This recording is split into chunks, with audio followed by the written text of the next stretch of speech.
In this video, we'll further our discussion of the chain rule in 3 dimensions. We're going to have, expanding this concept, we're going to have more intermediate values and we're going to have more independent values, or variables rather. Notice that the difference in this, I have w, but w depends on x, y, and z now. Also, we have x equals t squared, y equals t, z equals hyperbolic sine of t. Now, even though we have 3 parts, this really doesn't change much for us. dw dt is going to be partial of w with respect to x times dx dt plus the partial of w with respect to y times dy dt plus the partial of w with respect to z times dz dt. So it's not much different. Just add your third component. All right, so let's go ahead and start finding our partials. dw dx. Right, so we have that. Everything in front is a constant, so if I take the derivative, I just get everything in front.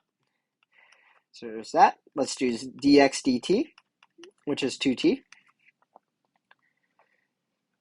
Right, we need the partial of w with respect to y.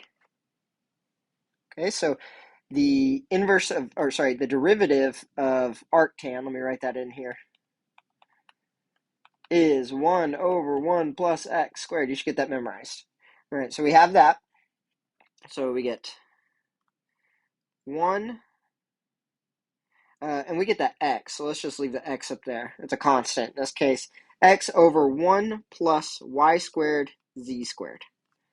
And then you got to take the derivative of the inside. Derivative of yz with respect to y is just z.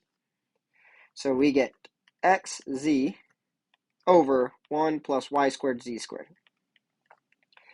Right? I also need dy dt, which is just a 1. Okay, and then the partial of w with respect to z now. It's going to be very similar to the one below. We get xz over that, but in this case, that was with y, so now we're going to do it with z.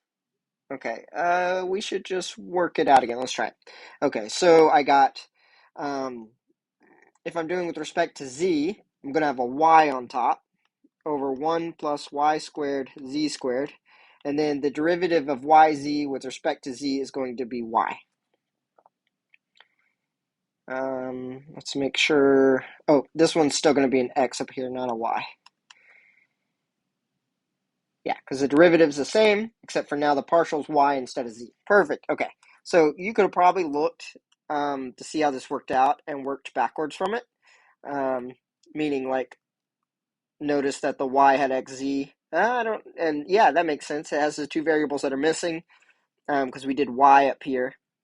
Down here was z, so we have xy on top. So we could have used symmetry to come up with our second one, but we did it anyway. It's okay.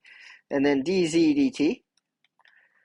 Okay, in case you don't remember, the derivative of the hyperbolic sine is the hyperbolic cosine.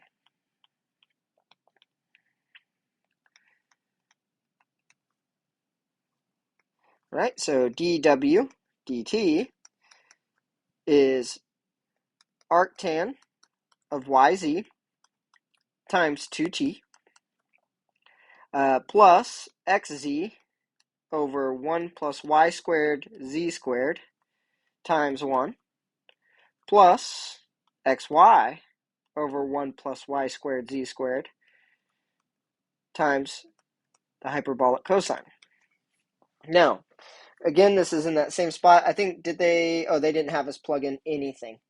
So, since there's nothing to plug in, we are going to leave it like that. I don't believe there's anything to plug in on this problem. Great, okay. So that is if we have more than one variable, or 2 variables, if x, y, z. We could also keep going if I wanted to put another 4th variable. Now we're leaving the geometric part where it makes sense, but we could do that if we wanted. All right, so going forward, what would you need to do after this is replace, I'm not going to do it for the sake of video, because it's just going to be me rewriting, replace x equals, what was it, t squared, y equals t, and z equals the hyperbolic sine. So we would replace all those in for dw dt, and we would have then our derivative.